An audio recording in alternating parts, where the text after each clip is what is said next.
They were best friends for 7 years. 7 years of late-night study sessions that turned into real conversations. 7 years of knowing each other's coffee orders and finishing each other's sentences. 7 years of being exactly what the other person needed. And then one night, everything changed. It started with a text at midnight. "You still awake? Want to get out of your apartment for a bit?" They started meeting in secret. Late-night drives to nowhere. Parking lots overlooking the water. Long silences that felt more intimate than any conversation. They told themselves they were just friends. Everyone told them they were just friends. But friends don't usually feel their pulse quicken when a text comes through. Friends don't memorize the way someone's voice sounds in the dark. Friends don't lie awake wondering when exactly everything changed. When he got a job offer in another city, he had to make a choice. The career he'd been working toward, or the person he couldn't imagine living without. "I want to stop pretending," he said, "that this is just friendship, because it's not. Not for me. Am I wrong?" She shook her head. "No, you're not wrong. This is a story about two people who were so afraid of losing each other, they almost never had each other at all. A story about the risk of admitting you love your best friend, and the bigger risk of never saying it out loud. Watch the full story to find out what happens when 7 years of friendship becomes something more.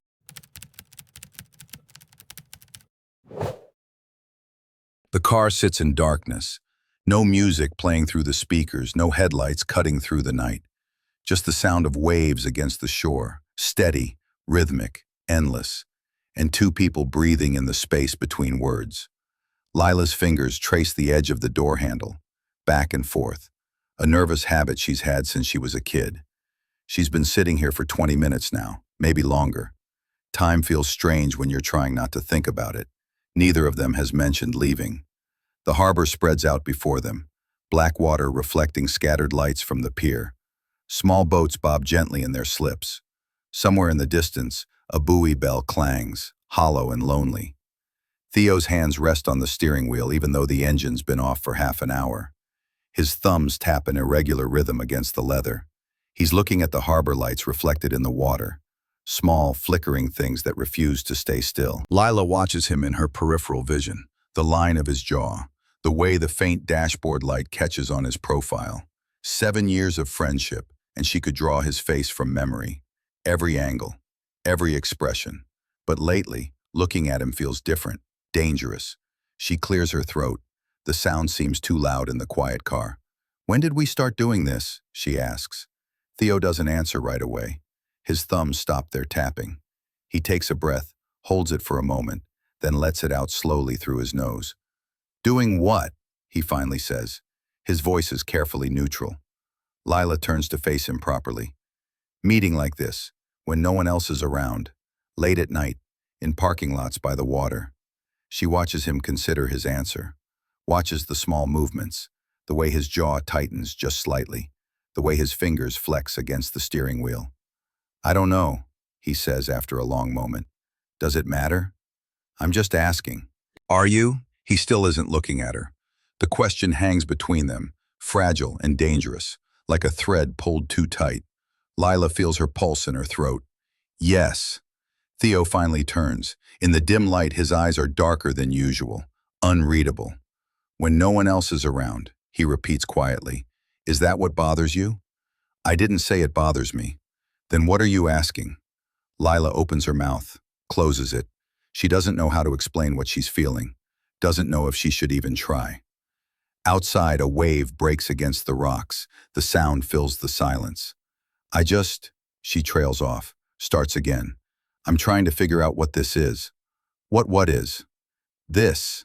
She gestures at the space between them, at the car, at the night around them.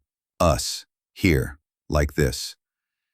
Theo's expression shifts, something she can't quite name crossing his face before it's gone again. "Does it need to be something?" he asks. His voice is so quiet she almost doesn't hear it. Lila looks down at her hands. The distance between them is less than a foot. She could reach out right now, could touch his arm, could close that small space.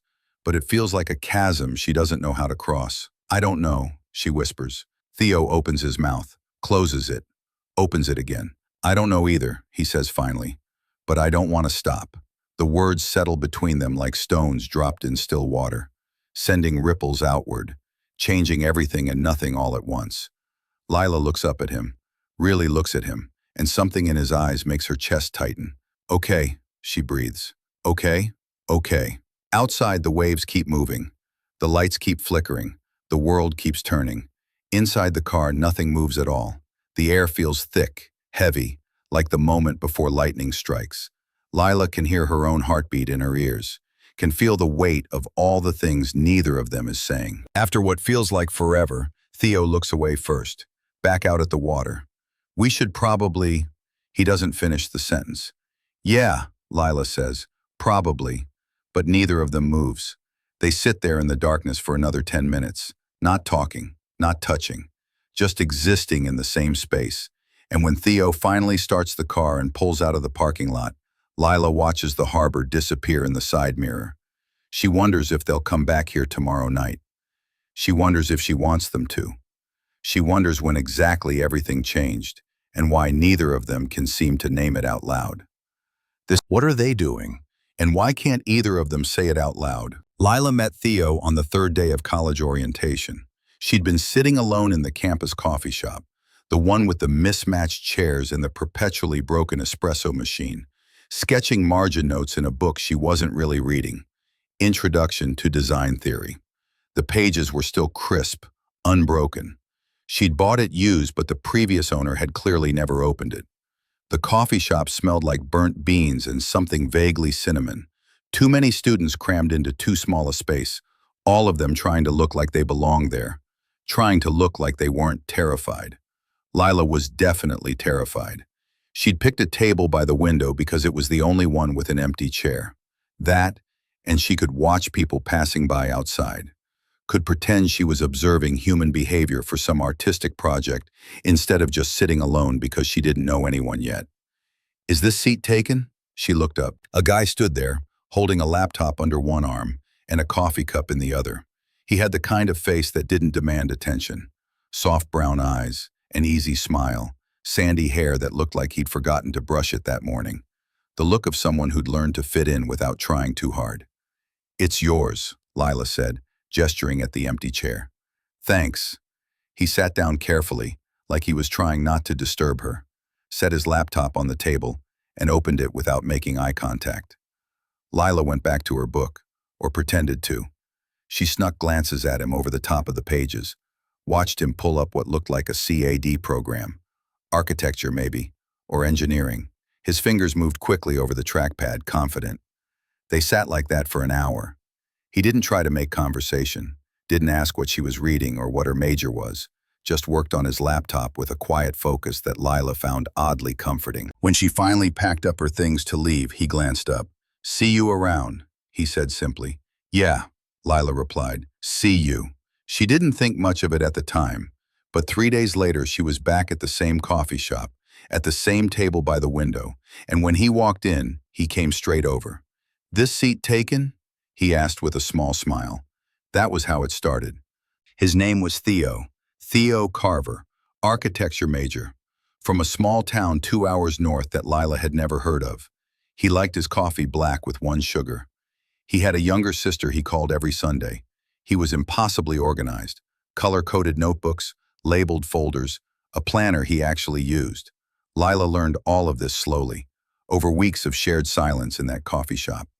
They fell into a pattern. She'd show up around 2 p.m. on Tuesdays and Thursdays. He'd arrive 15 minutes later. They'd work at the same table for 2 or 3 hours, occasionally exchanging small comments about professors or assignments or the weather. I think the espresso machine finally died for good, he said one afternoon. It's been making a death rattle for weeks, Lila replied without looking up from her sketchbook. Should we hold a funeral? Only if there's coffee at the wake. It was easy, comfortable. No pressure to be entertaining or interesting. Just 2 people existing in the same space. Late-night study sessions came later. After midterms, when they both had projects due and papers to write. The library was quieter after midnight, almost empty except for a few other desperate students. They claimed a table on the 3rd floor, by a window that overlooked the quad. I don't understand perspective grids, Lila said around 2 a.m., staring at her architectural drawing assignment with mounting frustration. Theo leaned over to look. Here. He pulled her notebook toward him and sketched a few quick lines. See, the horizon line determines your vanishing points. Everything converges. Everything converges, Lila repeated slowly. Yeah, once you get the structure right, the rest is just details. She studied his sketch. It made sense when he explained it, made something complicated feel simple. Thanks, she said. Anytime. By sophomore year, they were texting regularly, quick messages throughout the day. Theo, the CAD lab computers are down again. Lila, classic. Try the media center. Theo, already here. Every station taken. Lila, rip your rendering project. Theo, I'll just hand in a stick figure drawing. Claim it's conceptual. Lila, what's your coffee order again? Theo, black, 1 sugar. Why? Lila, I'm at grounds. Want anything? Theo, you're the best. Be there in 10. By junior year, they knew each other's schedules, knew which classes were hard and which professors were unreasonable, knew when to offer help and when to just sit quietly. Lila, bad critique today. Theo, want to talk about it? Lila, not really. Theo, ice cream? Lila, yes. They showed up for each other, always, no questions asked. When Theo's sister got in a car accident, minor, she was fine, but it scared him. Lila drove him to the hospital 3 hours away and sat in the waiting room with him until 4 a.m. When Lila's portfolio got rejected from a summer program she'd worked toward all semester, Theo showed up at her apartment with terrible takeout and let her rant for 2 hours about the unfairness of the art world. They were there, always there. And somewhere along the way, they stopped being strangers who shared a table. They became best friends. Everyone said so. Other friends, classmates, even professors who'd noticed them together.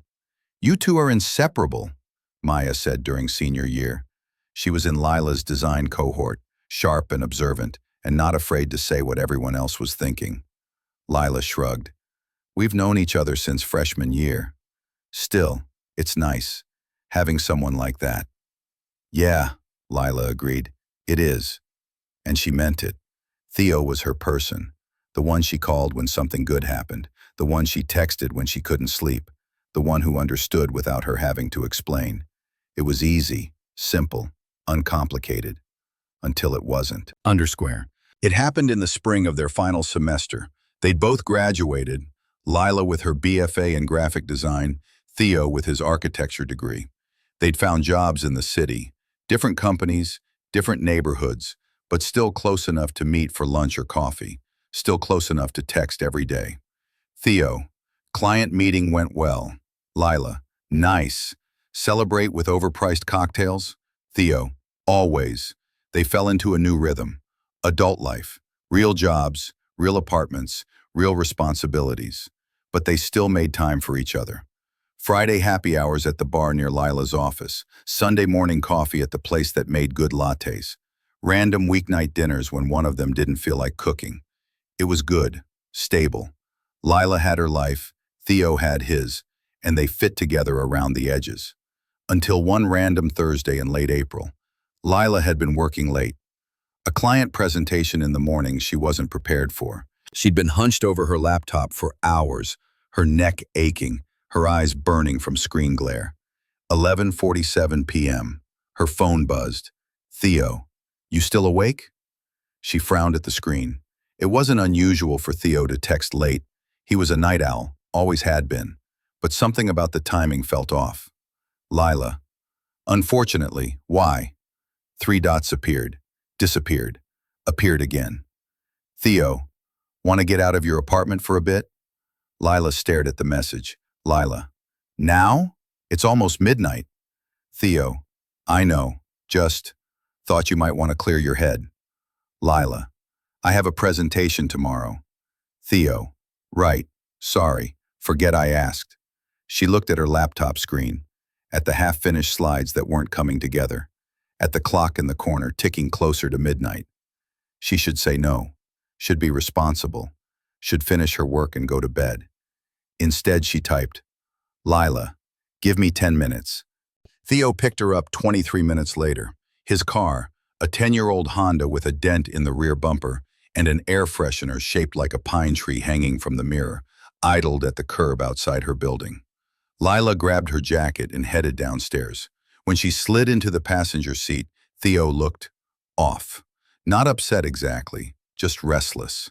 His fingers tapped against the steering wheel in that nervous pattern she recognized. "Hey," she said. "Hey." He didn't quite meet her eyes. "Thanks for coming. Where are we going?" "I don't know yet. Does it matter?" Lila clicked her seatbelt into place. "Guess not." They drove. Past the closed bookstores with their security gates pulled down.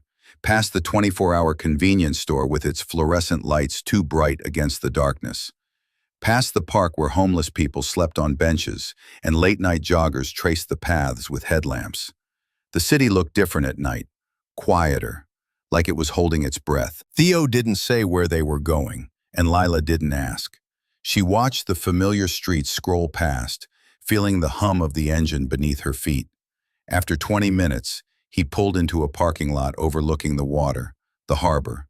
A few boats bobbed in their slips, their masts clinking softly in the breeze. The pier lights reflected on the black water in wavering lines. No one else was around.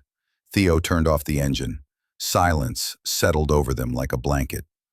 "So," Lila said after a moment, "what's going on?" Theo's hand stayed on the steering wheel. "Nothing. Just didn't want to go home yet." "Bad day?" "No, not bad, just—" He trailed off.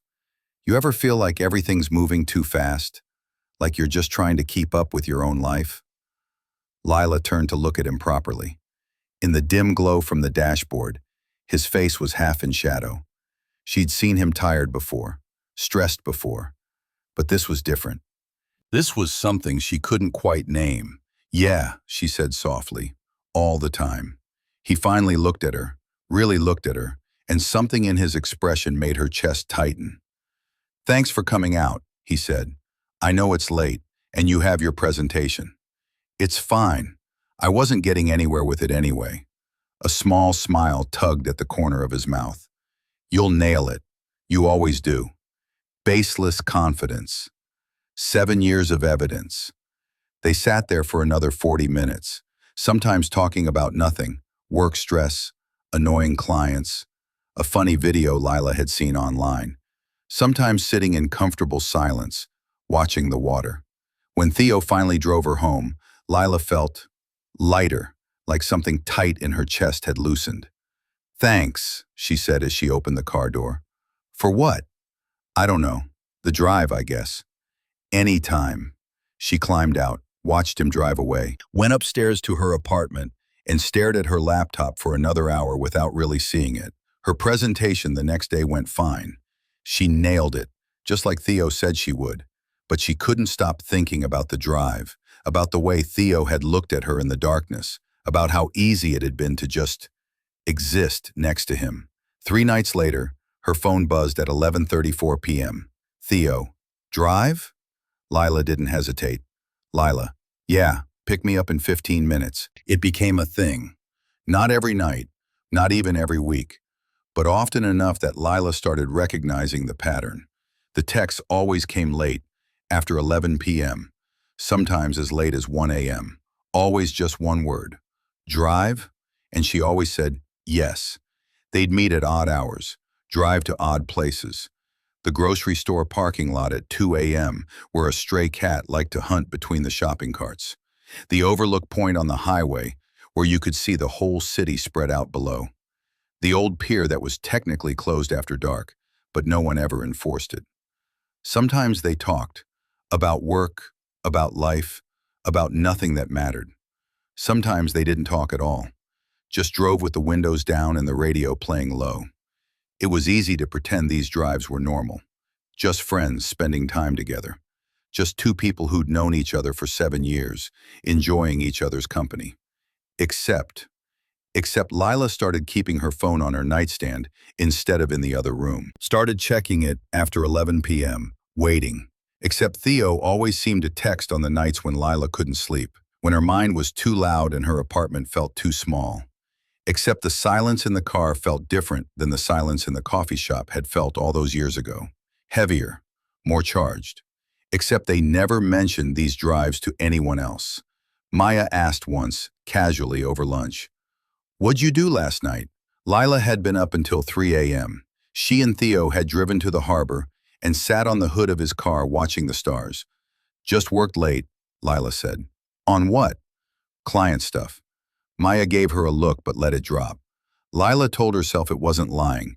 It was just private. These drives were hers and Theo's. No one else needed to know about them. But the fact that she was keeping them secret felt significant in a way she didn't want to examine too closely. It was Maya who finally called her out. They were having lunch. Lila, Maya, and two other friends from their design cohort, Sophie and James. The four of them tried to meet up once a month, keep the college friendships alive, even though they were all busy with real life now. They were at a Thai place downtown, splitting pad Thai and spring rolls, when Maya said too casually, "So, you seeing anyone?" Lila nearly choked on her water. "What? No, why?" Maya shrugged, twirling noodles around her chopsticks. "You've just been, I don't know, different lately." "Different how?" "I don't know." Maya exchanged a glance with Sophie. Distracted, but in a good way. Like, happy. "I'm not allowed to be happy?" "That's not what I mean. You just have this," Maya gestured vaguely, "this glow. Like something good is happening that you're not telling us about." Lila felt her face warm. "There's nothing to tell." "Really?" Sophie leaned in, grinning. "Because Maya's right. You've been different. Smiling at your phone, leaving early from things. That definitely sounds like someone." "It's not," Lila insisted.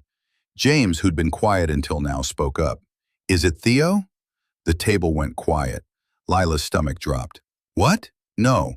Why would you?" "We're friends." "Right." James didn't sound convinced. "Friends who've been inseparable for 7 years." "Lots of people are friends for years." "Sure, but most friends don't." He trailed off like he was trying to find the right words. "You guys have this thing, this dynamic. Everyone can see it." "There's no thing," Lila said, maybe too forcefully. Maya was watching her with that sharp, observant look she had. "Okay, if you say so." "I do say so." "Then I believe you." But Lila could tell she didn't. The conversation moved on. Sophie's new boyfriend, James's terrible roommate situation, Maya's upcoming gallery show, normal friend stuff. But Lila couldn't shake the feeling that something had shifted. Because the truth was, she didn't know how to answer Maya's question. She wasn't seeing anyone. But she was seeing Theo. And lately, it didn't feel like friendship anymore. The moment that changed everything happened on a Wednesday. Nothing special about Wednesdays. They weren't meeting that night. No planned drive, no late-night text. Lila had been working from home, finishing up a logo design for a boutique hotel client. But she'd been distracted all day, thinking about the drive from 2 nights ago, about how they'd ended up at the pier again, parked with the windows down, about how the conversation had turned quiet, and Theo had looked at her in that way that made her pulse quicken, about how close they'd been sitting, how easy it would have been to just... Her phone rang. Theo. Not a text, an actual call. That was unusual. They mostly texted unless something was urgent. "Hey," she answered. "Hey." His voice sounded off. "You busy?" "Just working. What's up?" "Can I come over?" Lila blinked. "Like, now?" "If that's okay. He paused. "I need to talk to someone." "Yeah, of course. Come over." He arrived 20 minutes later. When Lila opened the door, he looked like he hadn't slept. His hair was messier than usual. He was wearing old jeans and a faded t-shirt instead of his usual neat button-down. "You okay?" she asked. "Can I come in?" "Obviously." He walked past her into the apartment, stood in the middle of her tiny living room, like he didn't quite know what to do with himself. Lila closed the door. "Theo, what's going on?" "I got a job offer." That's great. Why do you look like someone died?" "It's in Seattle." "Oh," the word hung between them like a weight. "Seattle," Lila repeated. "Yeah, it's a really good firm, great projects, better pay than I'm making now. It's basically everything I've been working toward." That's amazing, Theo. Is it? Lila frowned. Isn't it? He finally looked at her, and there was something in his eyes she couldn't read, something that made her chest tighten. I don't know, he said quietly. I thought it would be. But when I got the email, all I could think about was… He stopped, shook his head. Never mind. Was what? Nothing. It's stupid. Theo. He looked away. All I could think about was how I wouldn't be here anymore, how we wouldn't be able to do our drives, how I wouldn't see you. The air in the room felt suddenly thick.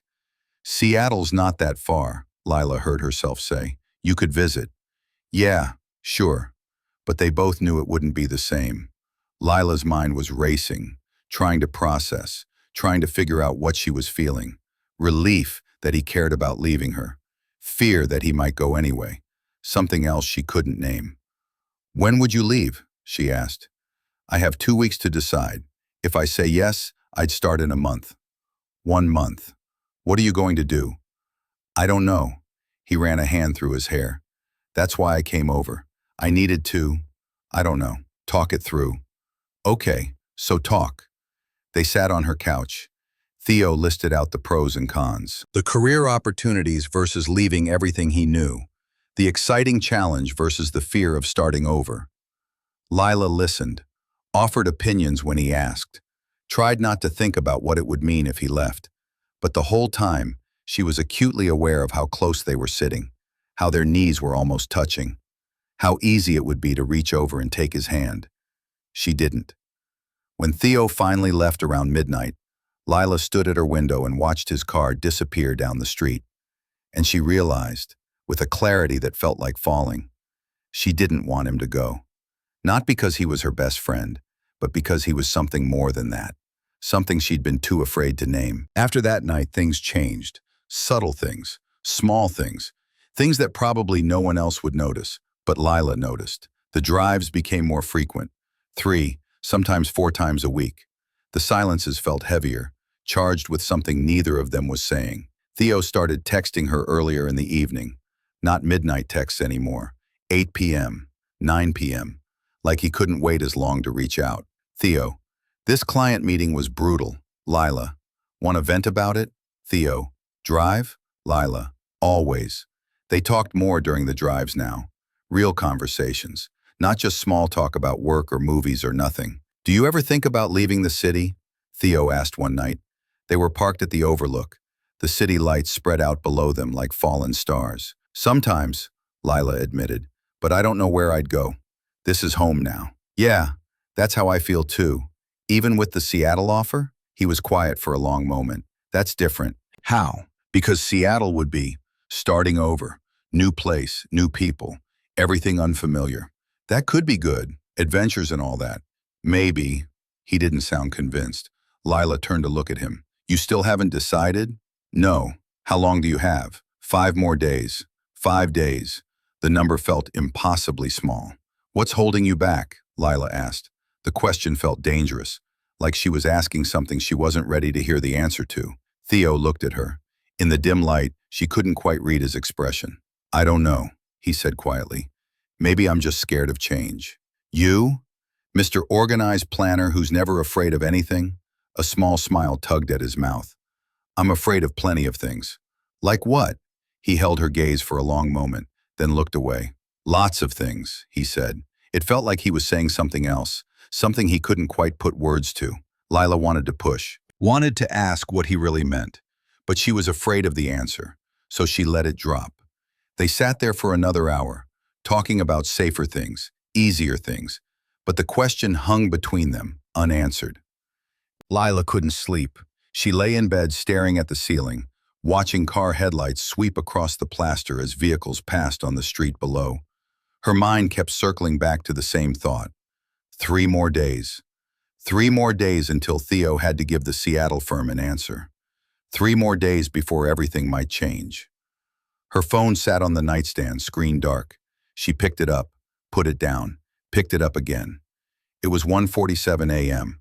Too late to text, too late to call, but her thumbs moved anyway. Lila, you awake? She held her breath, watched the screen. 3 dots appeared almost immediately. Theo, yeah. Theo, can't sleep. Lila, me neither. Theo, drive? Lila should say no, should be responsible, should let both of them get some sleep. Lila, meet you outside in 10 minutes. They ended up at the park, not the one near campus where they'd studied all those years ago. A different one, on the edge of the city where the streetlights gave way to actual darkness, where you could see stars if you looked up. Theo parked near the empty playground. Swings swayed slightly in the night breeze, chains creaking. Neither of them got out of the car. "What are you thinking about?" Lila asked into the silence. "Everything. Nothing. I don't know." Theo's hands rested on the steering wheel, even though the engine was off. "What are you thinking about?" "You leaving." He turned to look at her. "I haven't decided yet. But you're considering it. It's a good opportunity, Lila. I'd be stupid not to consider it." "I know." She did know. That was the problem. What? She couldn't say it, couldn't put words to the fear that had been building in her chest for days. "I don't want you to go. I can't lose you. Nothing will be the same if you leave. I just want you to be happy," she said instead. Theo's expression softened. "I know you do." They sat in silence. Lila watched the swings move in the wind, back and forth, hypnotic. "You remember when we used to come here?" Theo said suddenly. "After finals, that one semester when we thought we'd fail everything." Lila smiled despite herself. "Thermodynamics for you, art history for me. God, that art history final. I made you quiz me for 6 hours straight. You knew every painting, every artist, every date, and I still barely passed. You got a B+, which felt like failure at the time." Lila turned to look at him. "You brought me here after I got my grade back, told me it didn't matter. It didn't. It did to me. I know." His voice was soft. "But you had 3 more semesters. One grade wasn't going to ruin anything. You said that then too. Was I right?"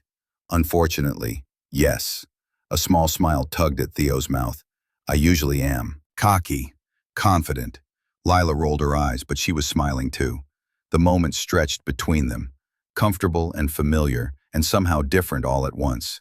Then Theo said quietly, "What if I'm making the wrong choice? About Seattle? About everything."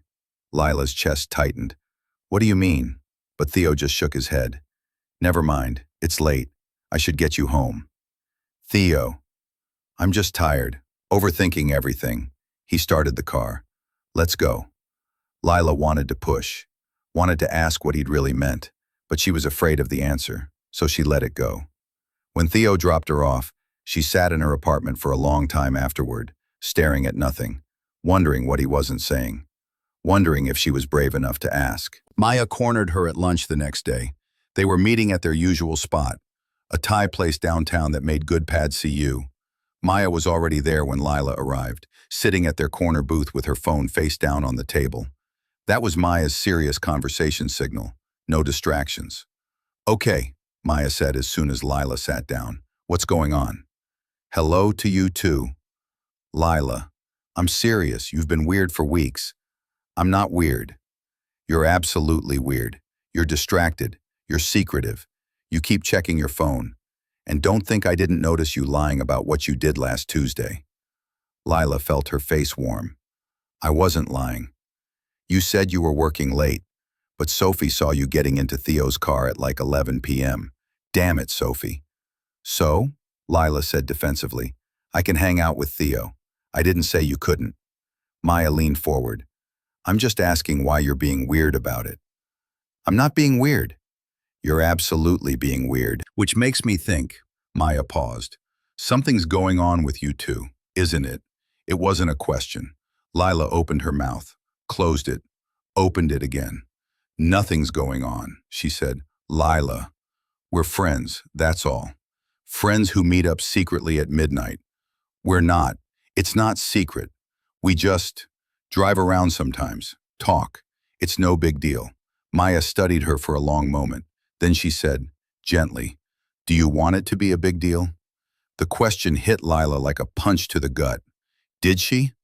"I don't know," she whispered. "Okay." Maya reached across the table and squeezed Lila's hand. "Then let me ask you this. What are you afraid of?" Lila felt her throat tighten. Everything. I'm afraid of everything. Like what? Like, what if I'm reading this wrong? What if these drives don't mean anything to him and I'm just projecting? What if I say something and ruin 7 years of friendship? What if you don't say something and regret it forever? Lila pulled her hand back. That's not helpful. I'm not trying to be helpful. I'm trying to be honest. Maya's expression was serious. Look, I've known you for 5 years. I've never seen you like this about anyone. You're terrified, yeah, but you're also something else, something good.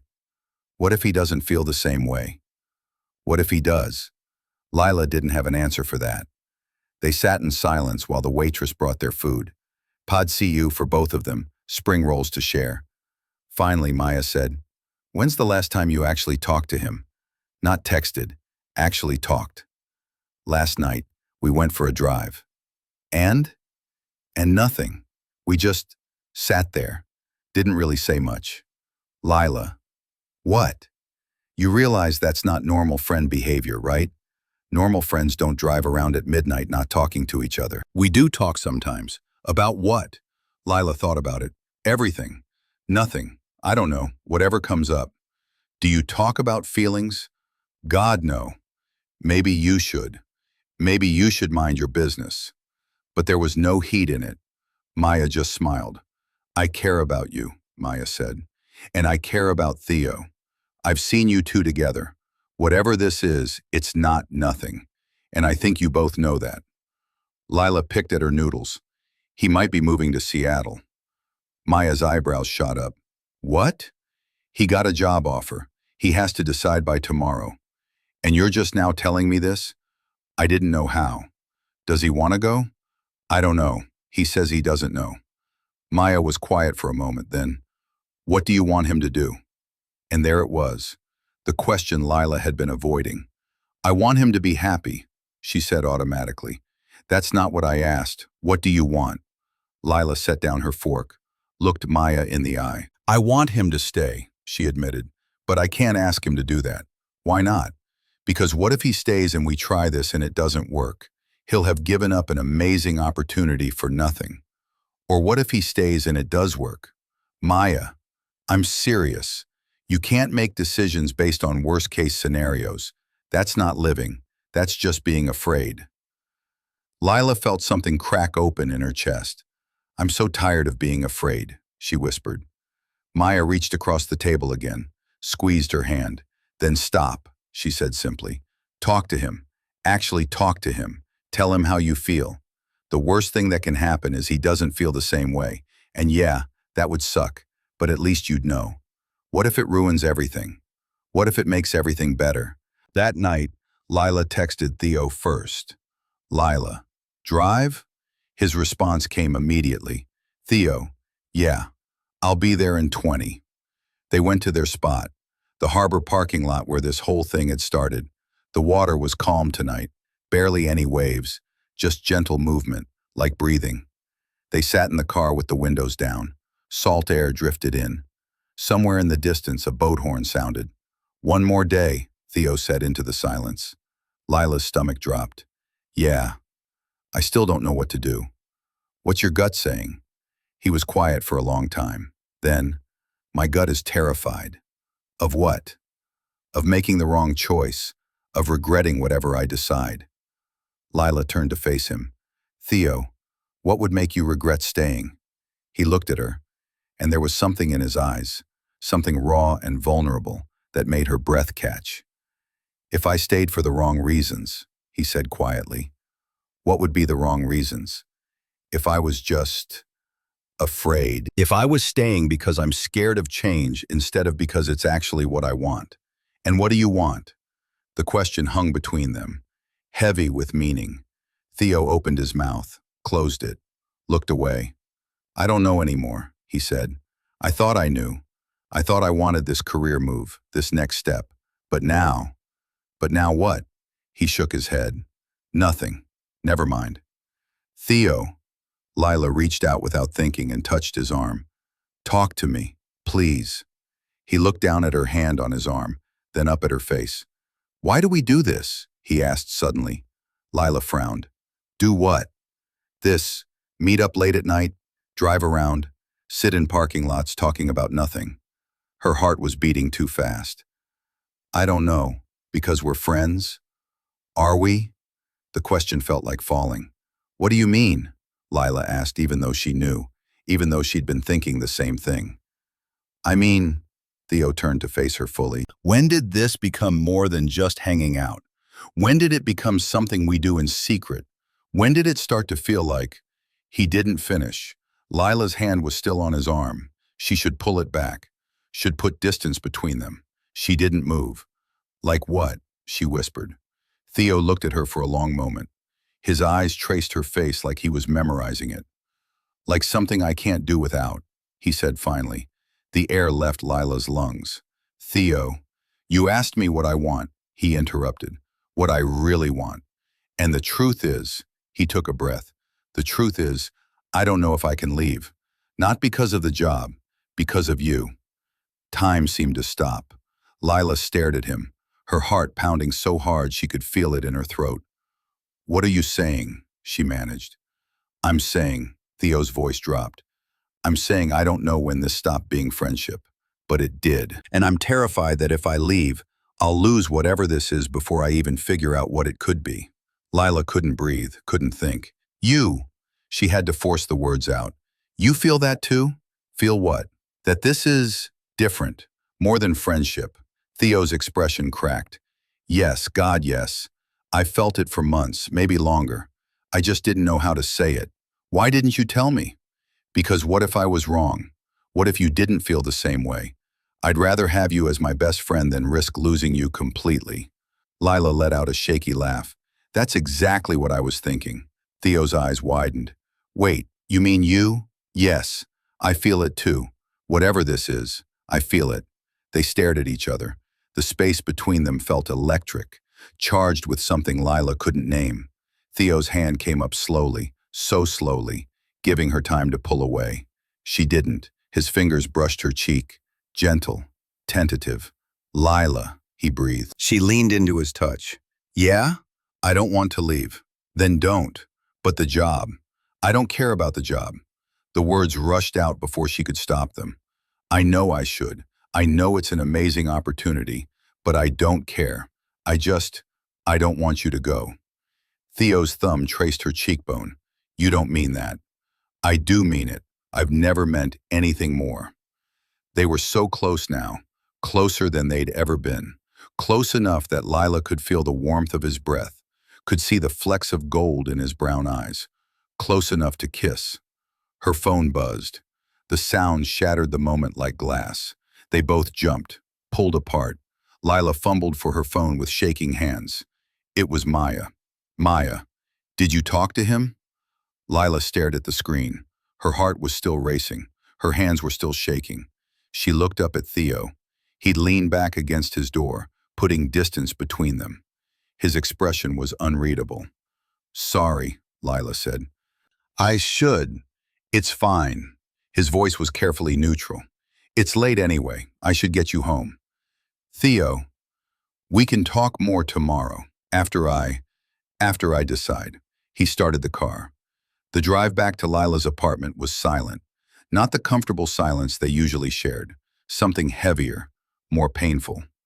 When he pulled up to her building, Lila didn't want to get out. Didn't want this moment to end. Didn't want to leave things like this. Theo, she said. Yeah? Whatever you decide tomorrow, we're okay, right? He looked at her, and something in his expression made her chest ache. Yeah, he said, we're okay. But she wasn't sure she believed him. Theo didn't text the next day. Not in the morning, not in the afternoon, not even in the evening. Lila checked her phone compulsively, every few minutes, looking for those three dots that would mean he was typing. Nothing. She tried to work, tried to focus on the branding project for a new restaurant client, tried to make decisions about fonts and color palettes. Her brain wouldn't cooperate. All she could think about was last night, about Theo's hand on her face, about how close they'd been, about what might have happened if her phone hadn't buzzed, about what he was deciding right now. At 3 p.m., she broke down and texted him. Lila, how are you doing? No response. At 5 p.m., Lila, want to get dinner? My treat. Nothing. At 7 p.m., Lila, just want to make sure you're okay. The three dots appeared, disappeared, appeared again. Finally, Theo, I'm fine, just thinking. I'll call you later. Lila stared at the message. I'll call you later. Not want to drive? Not meet me at the harbor? Just a promise of a call. Distant, formal. She hated it. At 11:47 p.m., exactly the time Theo had first texted her for a drive all those weeks ago, her phone rang. She answered on the first ring. Hey, she said. Hey. Theo's voice sounded tired. Sorry I've been MIA today. It's okay. Big decision. Yeah. Silence stretched between them. So, Lila said carefully, did you decide? Yeah, I sent the email an hour ago. Her heart stopped. And? Theo took a breath. I asked for more time. What?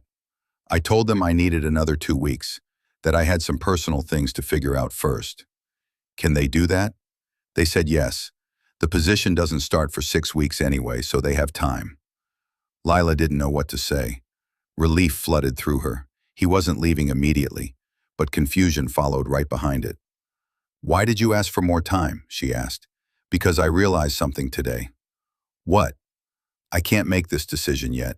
Not until I figure out what's happening between us. Lila's breath caught. Theo. Last night, he continued, in the car, when we almost, he trailed off. I haven't been able to stop thinking about it. Me neither. I need to know what this is, Lila. I need to know if it's real or if we're just, I don't know, caught up in something. It's real, Lila said immediately. For me, it's real. But what if we try and it doesn't work? What if we ruin 7 years of friendship for something that falls apart in 6 months? What if we don't try and spend the rest of our lives wondering? She heard him exhale slowly. I told them I needed 2 weeks, he said. 2 weeks to figure out what I want, what we want. Okay. Okay? Yeah. Lila's heart was pounding. 2 weeks. We can do that. Can we? We have to try. Another silence. Then Theo said quietly, I'm scared, Lila. Me too. What if I screw this up? What if you don't? She could almost hear him smile. When did you become the optimistic one? He asked. Someone has to balance out your overthinking. Fair. They stayed on the phone for another hour, not talking about anything important, just existing in the same space, even though they were miles apart. When they finally hung up, Lila lay in bed staring at the ceiling. 2 weeks. 2 weeks to figure out if this thing between them was real. 2 weeks to decide if they were brave enough to risk everything. The next night, Theo texted at 8 p.m. Theo, dinner tomorrow? Lila, like a drive dinner or a sit-down dinner? Theo, sit down, actual restaurant, actual food. Lila, wow, getting fancy. Theo, I'm trying something, go with it. Lila, okay, what time? Theo, 7? Lila, it's a date. She sent it before she could overthink it. 3 dots appeared, disappeared, appeared again. Theo, yeah, it is. Lila stared at her phone for a long time after that. Their first official date was at a small Italian place downtown. Lila spent an embarrassing amount of time getting ready, changed outfits 3 times, did her makeup twice, told herself this was ridiculous. She'd known Theo for 7 years. She'd seen him in every possible context. This shouldn't be nerve-wracking. It was absolutely nerve-wracking. When she walked into the restaurant, Theo was already there. He'd gotten a table by the window. He was wearing a button-down she'd never seen before, dark blue, fitted, making him look somehow more grown up than usual. He stood when he saw her. Hi, he said. Hi. They stared at each other for a moment, then both laughed. This is weird, right? Lila said as she sat down. So weird. We've had dinner together a million times. I know. So why does this feel different? Theo met her eyes. Because it is different. Fair point. They ordered food, talked about safe things, work, mutual friends, a movie Lila had watched recently. The conversation flowed like it always did. Easy, comfortable. But there was something underneath it, something neither of them was saying. When the waiter brought their entrees, Theo said, "Can I ask you something?" "Always." "When did you start feeling, whatever this is, between us?" Lila set down her fork. "Honestly, I don't know. It wasn't one moment. It was gradual." "When did you realize it?" She thought back. "Maybe 3 months ago, after Maya asked if I was seeing someone. That's when I started noticing that our drives felt different than normal friend hangouts." Theo nodded slowly. "For me, it was earlier. I think it started last fall, when you came to that architecture exhibition I was part of." Lila remembered. Theo had been nervous about it, his first real professional showing. She'd gone to support him. "What about it?" she asked. "You stayed the whole time. Even though I know you hate those kinds of events. You talked to people, looked at all the designs, and afterward, you told me you were proud of me." He paused. "No one's ever said that to me before. Not like that. Not like they really meant it." "I did mean it. I know. That's what got me." He looked down at his plate. "That night, driving you home, I remember thinking that I didn't want the night to end, that I wanted to just keep driving, keep you in my car forever." Lila's chest tightened. "Why didn't you say anything?" "Because I didn't know if you felt the same way, and I was terrified of ruining what we had." "That's exactly how I felt." "I know." He looked up. "We're both idiots." "Agreed." They finished dinner, walked out into the cool evening air. "Can we walk for a bit?" Theo asked. "Yeah." They wandered aimlessly through downtown, past shops that were closing for the night, past restaurants with their outdoor seating still full, past street musicians and couples holding hands. At one point, Theo's hand brushed against Lila's. She didn't pull away. Their fingers tangled together, tentative at first, then firmer. Lila's heart was beating so loud she was sure he could hear it. "Is this okay?" Theo asked quietly. "Yeah, more than okay." "Is it okay for you?" "Yeah." They walked like that for another 20 minutes, hand in hand, not talking, just existing next to each other in a way that felt both terrifyingly new and comfortingly familiar. When Theo walked her back to her apartment building, they stopped at the door. "Thank you for tonight," Lila said. "Thank you for saying yes." "Are we doing this? Actually doing this?" Theo squeezed her hand. "I think we are." "Are you scared?" "Terrified. You?" "Same." They stood there for a moment, looking at each other in the streetlight glow. Then Theo leaned in.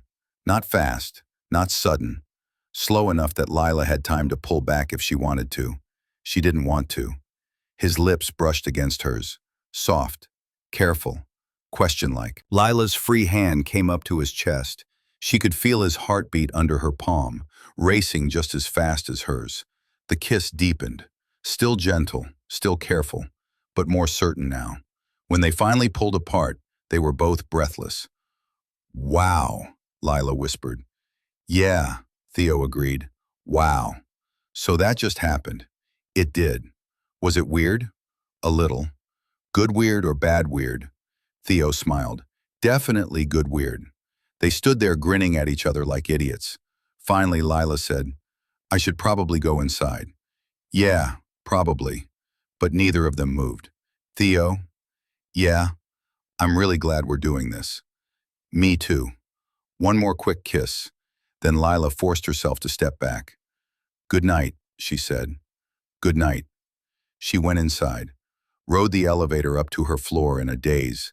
When she got to her apartment, she immediately texted Maya. "Lila, we kissed." Maya, "Finally, tell me everything." Lila smiled, and for the first time in weeks, the knot of anxiety in her chest loosened. The rest of the first week was a blur. They saw each other every day, not just drives anymore. Real dates, coffee in the morning before work, lunch when they could both get away, dinner 3 times that week. They held hands in public. They kissed goodnight. They started calling instead of just texting. It felt like falling and flying at the same time. But it wasn't perfect. There were moments of awkwardness, times when they'd start to fall back into old friend patterns, then remember they were supposed to be doing something different now. Times when Lila caught herself overthinking, wondering if a comment was too much or not enough, if she was being too clingy or too distant. "This is weird, right?" she said one night. They were at her apartment, watching a movie on her tiny couch. Like, good weird, but still weird. Theo's arm was around her shoulders. "Yeah, we're figuring it out. What if we can't figure it out? Then we try harder." "What if trying harder doesn't work?" He pulled back to look at her. "Lila, are you freaking out?" "Maybe a little." "About what?" "About everything. About this being different. About what happens if it doesn't work. About—" Theo kissed her, cut off her spiraling thoughts with his lips on hers. When he pulled back, he said, "We have 2 weeks, remember? 2 weeks to figure this out. We're only 6 days in. Can you give it a little more time before you decide it's not working?" Lila took a breath. "Yeah, sorry. I'm just scared. I know. Me too." "Really? Are you kidding? I'm terrified every second." "You don't seem terrified." "I'm very good at hiding it." Lila laughed despite herself. "Okay, 2 weeks. I can do that.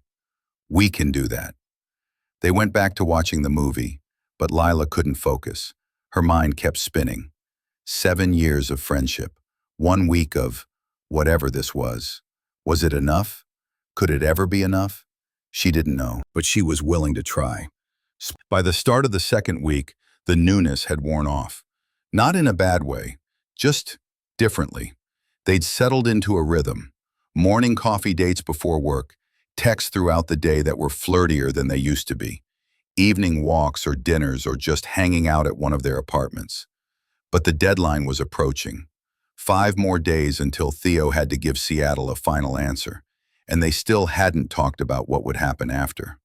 Lila tried to bring it up on Tuesday. They were at Theo's apartment, supposedly watching a documentary about architecture that Theo had been excited about, but Lila couldn't focus. "Can I ask you something?" she said during a lull in the narration. Theo's attention was still on the screen. "What happens after this week?" He turned to look at her. "What do you mean?"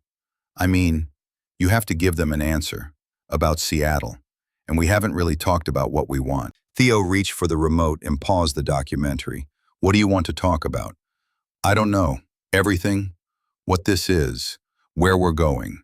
What happens if you—" She stopped. "What happens depending on what you decide." "I'm not taking the Seattle job." The words came out so matter-of-fact that it took Lila a moment to process them. "What?" "I'm turning it down. I decided yesterday." "Theo, you can't."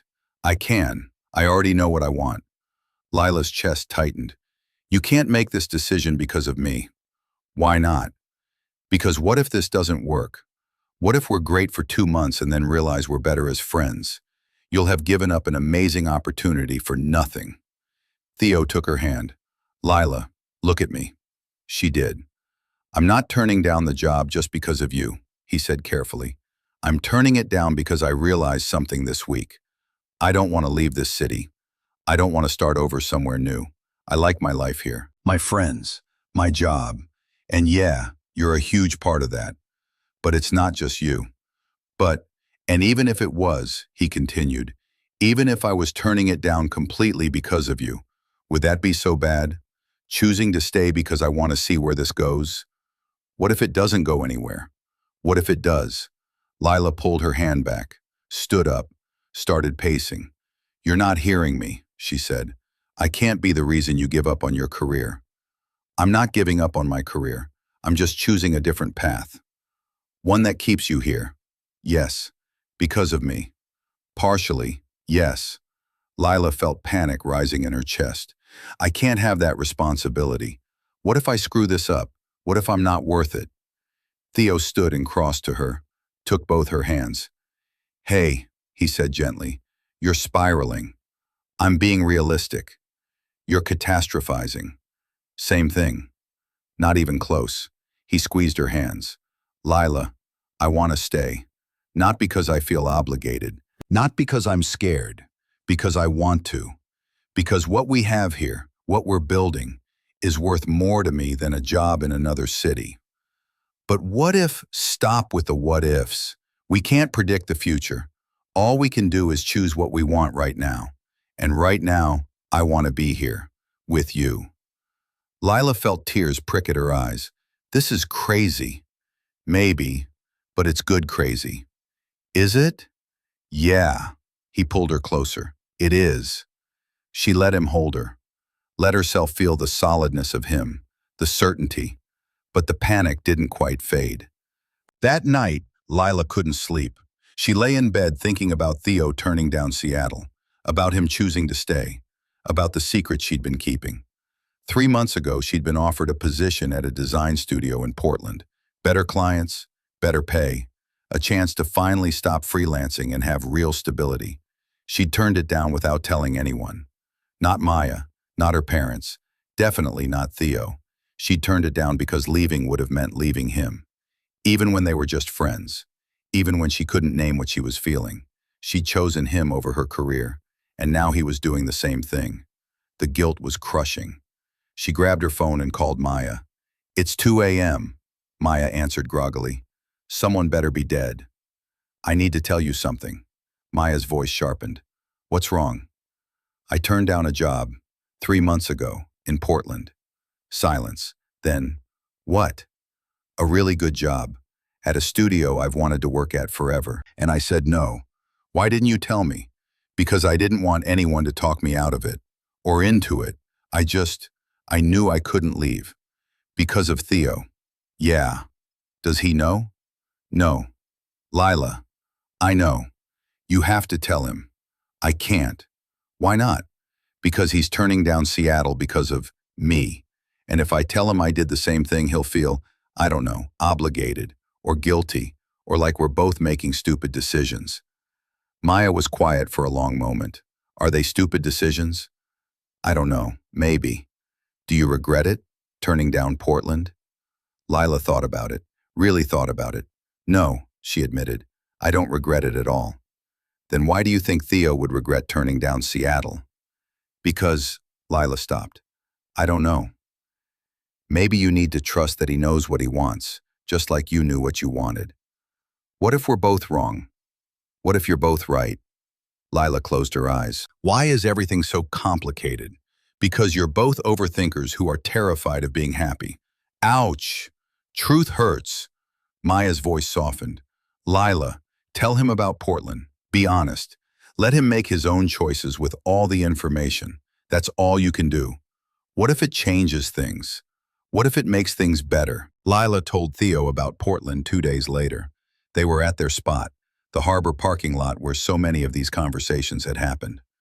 "I need to tell you something," Lila said, her hands gripping the door handle. "Okay."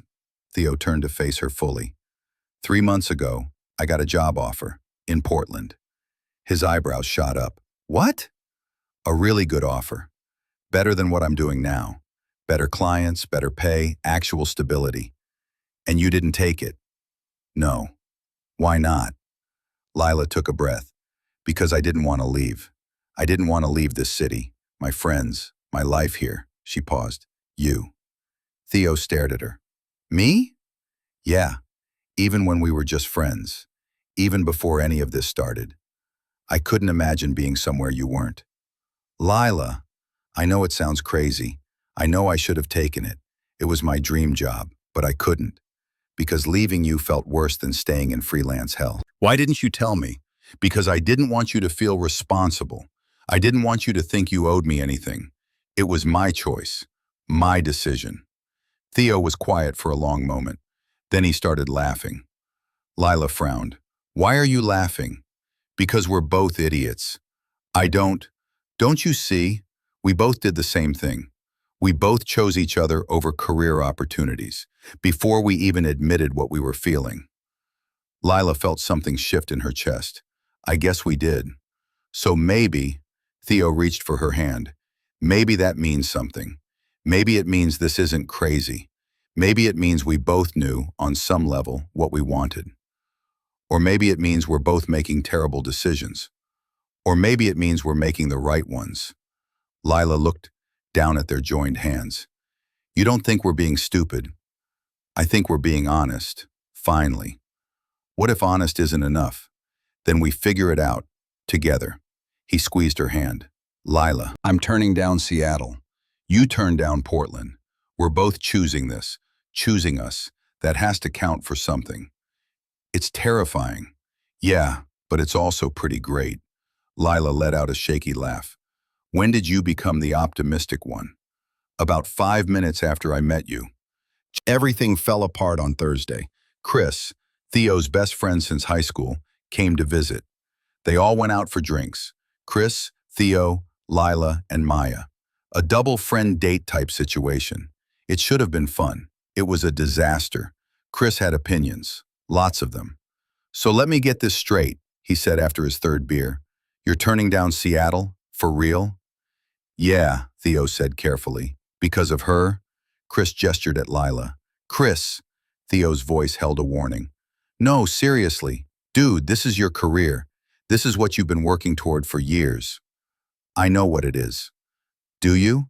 Because from where I'm sitting, it looks like you're throwing away an incredible opportunity because you finally got the girl.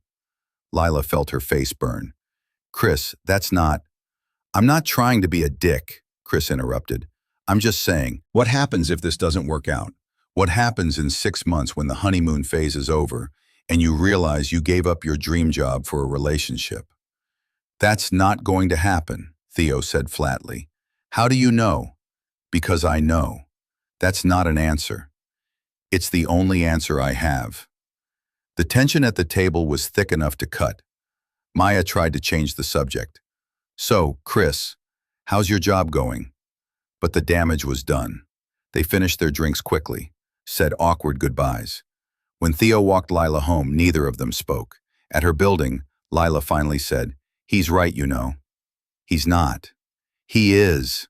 What if this doesn't work? What if we're making a huge mistake? Lila, no.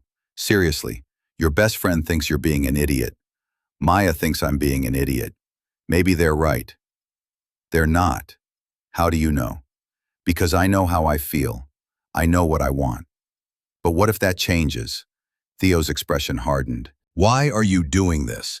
Doing what? Trying to talk me out of choosing you. Because I care about you. Because I don't want you to regret this. I won't regret it. You don't know that. Neither do you.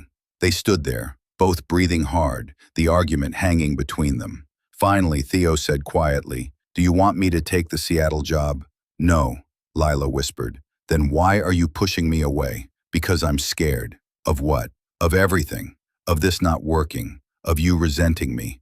Of ruining what we had. We can't ruin what we had. We're building something new. What if the new thing isn't as good as the old thing? Theo took her face in his hands. Lila, look at me. She did. I love you, he said. Lila's breath caught.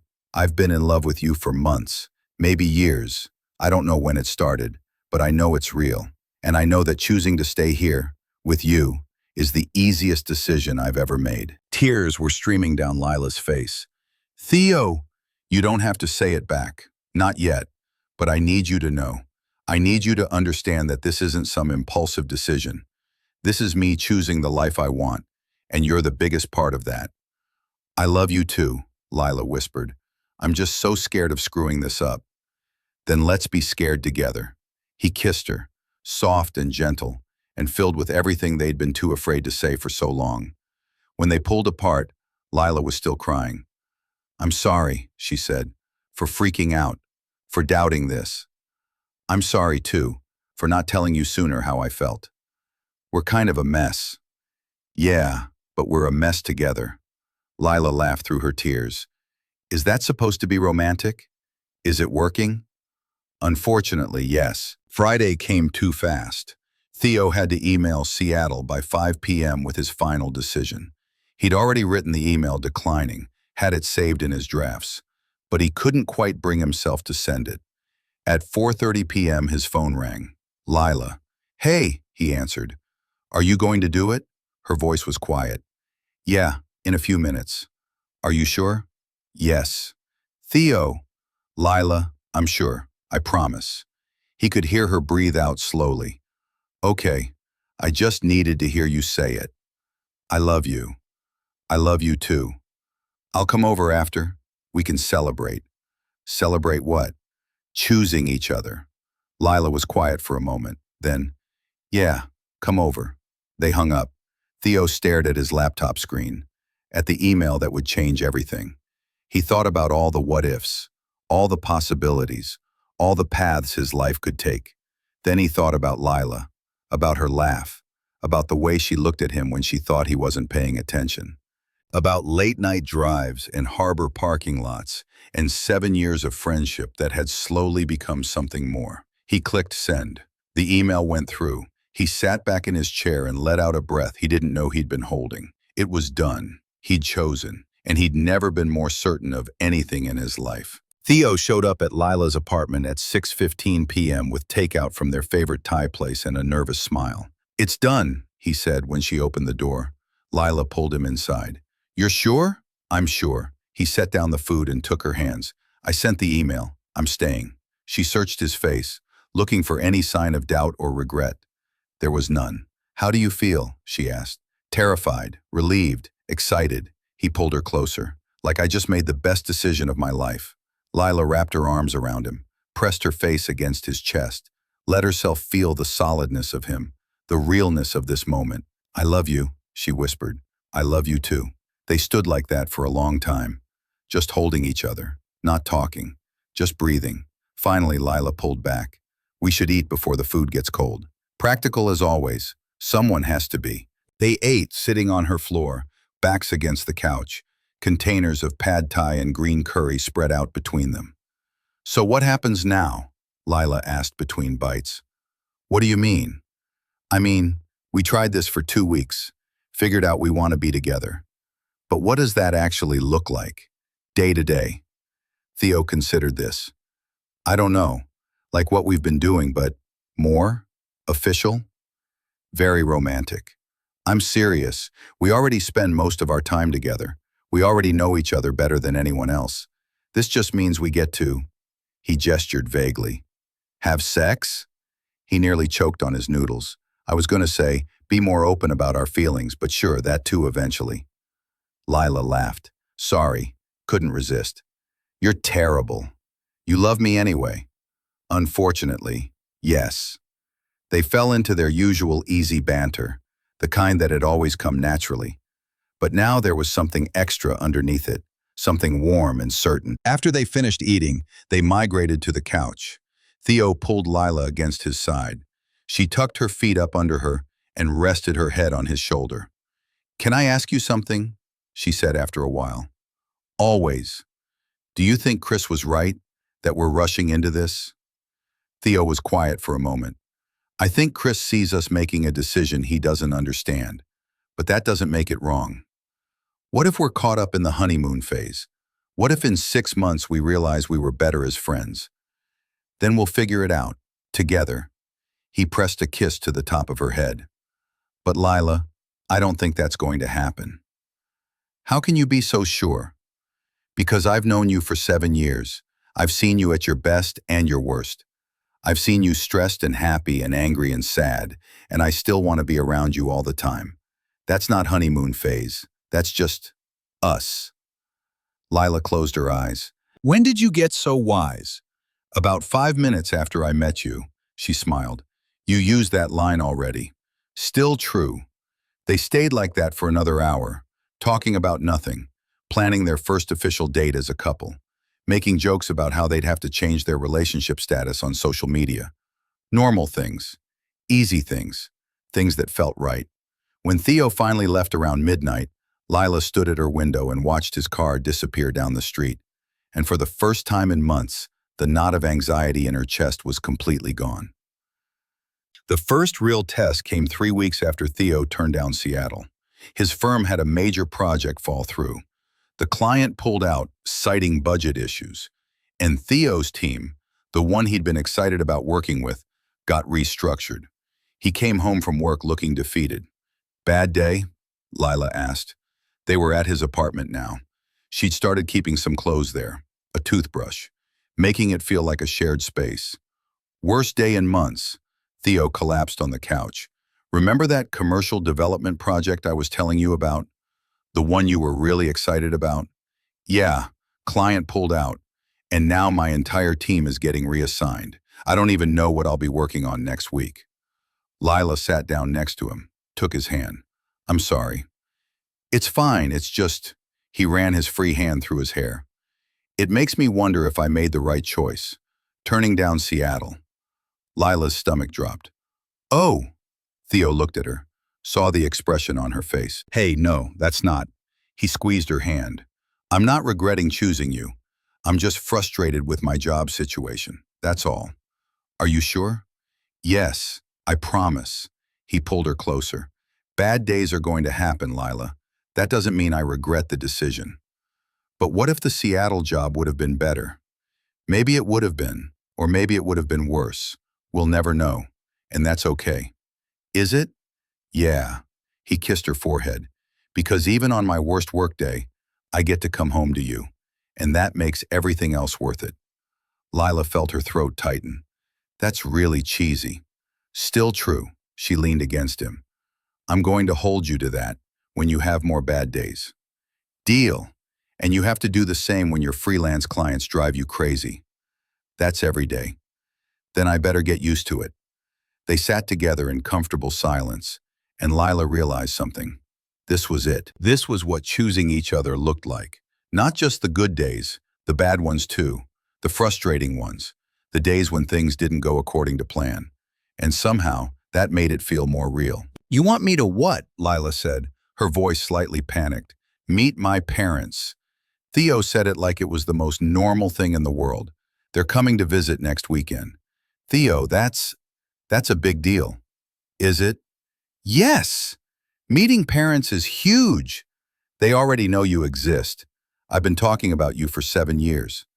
As your friend, not as your girlfriend. So what's the difference? Lila stared at him. The difference is massive. As a friend, I'm just some person you know. As a girlfriend, I'm someone they're going to judge and analyze and… Breathe, Theo interrupted gently. They're going to love you. You don't know that.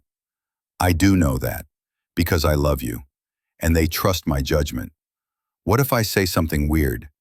You always say weird things. It's part of your charm. Theo, I'm serious. He took her hands. So am I. Lila, you've known me for 7 years. You know my family situation. You've talked to my sister on the phone. You already know half the stories my parents will probably tell. This isn't some big scary test. It's just dinner. Easy for you to say. Okay, fine. If you meet my parents, I'll meet yours. Lila's eyes widened. Oh no. What? My mom is going to be insufferable. She's been asking when I'm going to find someone for years. See? She'll love me. She'll love you too much. She'll start planning the wedding before dessert arrives. Theo grinned. I can handle it. You say that now. But she agreed. Because as terrifying as it was, it also felt right, like the next natural step. The dinner with Theo's parents happened the following Saturday. Lila changed outfits 4 times, redid her makeup twice, showed up at the restaurant 15 minutes early because she was too nervous to be late. Theo's parents were exactly what she expected. His mom, Catherine, was warm and enthusiastic, immediately pulling Lila into a hug. His dad, Robert, was quieter but kind, with Theo's same steady presence. It's so nice to finally meet you properly, Catherine said as they sat down. Theo's talked about you for years. All good things, I hope, Lila said, her voice a little too bright. Mostly, Theo said with a small smile. Lila kicked him under the table. The dinner was easier than she expected. Catherine asked about her work. Robert asked thoughtful questions about design theory. They told embarrassing stories about Theo as a kid. Normal parent things. Halfway through dessert, Catherine said, So, Seattle. The table went quiet. Theo's hand found Lila's under the table. What about it? Theo asked carefully. We just want to make sure you're okay with your decision, Robert said. It was a big opportunity to turn down. I know it was. And you're happy? With your choice? Theo looked at Lila, then back at his parents. Yeah, he said firmly. I'm happy. Really happy. Catherine smiled. Good. That's all we wanted to hear. After dinner, as they were walking to their cars, Catherine pulled Lila aside while Robert and Theo were talking. Thank you, she said quietly. Lila blinked. For what? For making him happy. We haven't seen him this settled in years. I think he makes me happy too. I know he does. Catherine squeezed her arm. That's how we know you're right for each other. 6 months after Theo turned down Seattle, they were back at the harbor. Same parking lot, same view of the water, same car, but everything else was different. You know what's funny? Lila said, her head resting on Theo's shoulder. What? We spent so long worried about ruining our friendship, but I think this is better. Better than being friends? Better than being just friends. This is like being friends plus everything else. Very articulate. She swatted his arm. You know what I mean. I do. He pressed a kiss to her hair. And I agree. They'd been officially dating for 6 months now, living together for 3. It had been an easy decision. They'd been spending every night together anyway. Might as well make it official. Lila had sublet her apartment, moved her stuff into Theo's place, made it theirs. Remember when you first texted me to go for a drive? Lila asked. Yeah, you thought I was having a crisis. You were having a crisis, just not the kind I expected. What kind did you expect?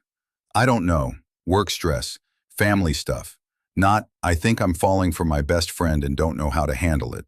Theo laughed. Is that what it was? Wasn't it? Pretty much, yeah.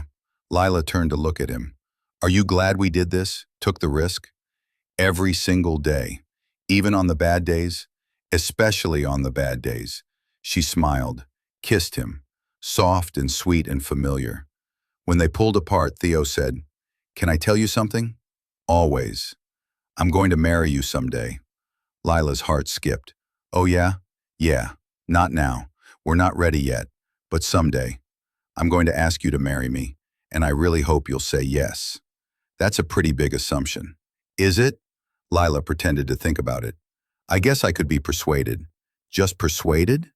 Okay, fine. I'd probably say yes. Probably? Definitely. I'd definitely say yes. Theo's smile was brighter than the harbor lights. Good to know. They sat there for another hour, talking about the future, about the apartment they'd get when Theo's lease was up, about the vacation they wanted to take, about all the small, ordinary things that made up a life together. And when they finally drove home together, Lila realized something. They'd been so afraid of losing what they had, so terrified of change. But the truth was, they hadn't lost anything. They just found more. The anniversary of their first real date fell on a Saturday. Theo had been planning something for weeks, being secretive about it, smiling whenever Lila asked what they were doing. It's a surprise, was all he'd say. Lila had learned to trust his surprises. He was good at them. He picked her up at 6 p.m., wouldn't tell her where they were going. They drove for 20 minutes and then Lila realized, we're going to the coffee shop. Not just any coffee shop. The coffee shop where we met. Theo pulled into the parking lot. They're doing a retrospective exhibit. Alumni artists. I thought you might want to see it. Lila turned to stare at him. You remembered that I had a piece in the student gallery here? Of course I remembered. It was your first real showing. That was 7 years ago. And I remember it like it was yesterday. He took her hand. Come on. They walked into the coffee shop together. The same mismatched chairs, the same slightly burnt coffee smell, the same corner table by the window where they'd first sat together. But now it had a small plaque. Reserved. You reserved our table? Lila asked, her voice thick. Figured it was fitting. For our anniversary. They sat down, ordered coffee, walked through the exhibit looking at all the student work from years past. Lila found her piece, a graphic design series about identity and belonging. She'd been so proud of it at the time. It's good, Theo said, standing next to her. It's amateur. It's 7 years old. Of course it looks amateur now, but look how far you've come. He was right. She had come far. They both had. After the exhibit, they walked to the park, the one where they'd sat on swings after finals, where they'd talked about failure and second chances. Remember what you told me here? Lila asked. That you'd be fine even if you failed? That we'd figure it out, no matter what. I was right, wasn't I? Cocky. Confident, she laughed. Same joke. Still funny after all these years. They sat on the swings again, gently swaying like they had before. "Thank you," Lila said after a while. "For what?" "For being patient with me, for not giving up when I was being difficult, for choosing us even when it was scary. Thank you for the same things. And for the record," Lila continued, "I'm glad we took the risk. I'm glad we stopped being just friends." "Me too, even though it was terrifying, especially because it was terrifying." They swung in comfortable silence, just like they had 7 years ago. But everything was different now, better. 2 years after that first late-night drive, Lila and Theo were back at the harbor. It was tradition now, coming here on important nights, on anniversaries, on bad days, on good days, whenever they needed to remember where they started. Tonight was special. Theo had been nervous all day, kept checking his pocket, kept looking at Lila like he wanted to say something but couldn't find the words. Finally, as they sat in the car watching the lights reflect on the water, he said, "Remember when I told you I was going to marry you someday?" Lila's heart started racing. "Yeah, I think someday is now." He pulled out a small box. Lila's hands flew to her mouth. "I was going to do this big, elaborate thing," Theo said, his voice shaking slightly. "Take you to a fancy restaurant or something. But that's not us. We're parking lots and late-night drives and quiet conversations." "Theo, so I'm asking you here, where it all started, where we finally stopped pretending and started being honest." He opened the box. A simple ring, exactly Lila's style. "Lila, will you marry me?" Tears were streaming down her face. "Yes, God, yes." He slipped the ring on her finger, pulled her across the center console into a kiss. When they pulled apart, they were both crying. "I love you," Lila whispered. "I love you too. Thank you for texting me that night, for asking me to drive. Thank you for saying yes." They sat there for another hour, planning their future, talking about weddings and houses and all the years ahead of them. And when they finally drove home, together, always together, Lila thought about how terrified they'd both been, how scared they'd been of losing what they had, how afraid they'd been of change. But they'd taken the risk anyway. They'd chosen each other, and it had been the best decision either of them had ever made. 5 years after that first drive, Lila and Theo sat on the porch of their house, small but theirs, in a neighborhood they loved, and watched their daughter chase fireflies in the yard. "She has your eyes," Lila said. "And your stubbornness," Theo replied. "I prefer to call it determination." "Of course you do." Their daughter, Emma, 3 years old, ran up to the porch with a jar full of lightning bugs. "Look," she said excitedly. "I caught them." "Good job, sweetheart," Theo said. "Remember, we have to let them go before bed." "I know, Daddy." She ran off again, chasing more lights. Lila leaned against Theo's shoulder. "Sometimes I still can't believe this is real." "What part?" "All of it. Us. This house. Her. The life we built. Having regrets?"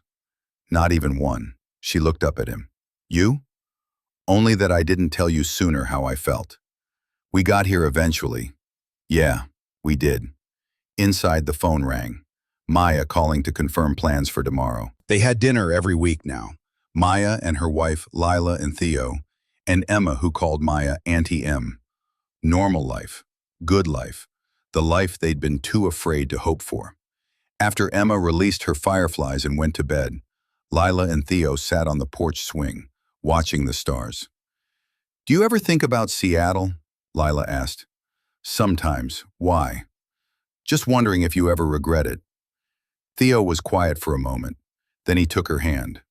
"I don't," he said firmly. "Not even a little. Every good thing in my life came from choosing to stay, choosing you. I'd make the same decision 1,000 times over.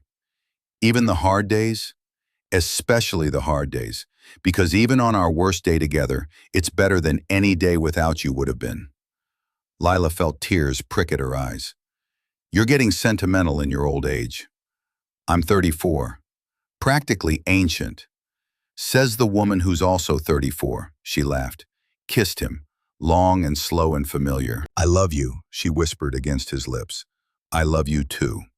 And sitting there on their porch, in the house they'd bought together, with their daughter sleeping inside and their life spread out before them, Lila thought about that first late-night drive, about how terrified they'd both been, about how they'd almost let fear win.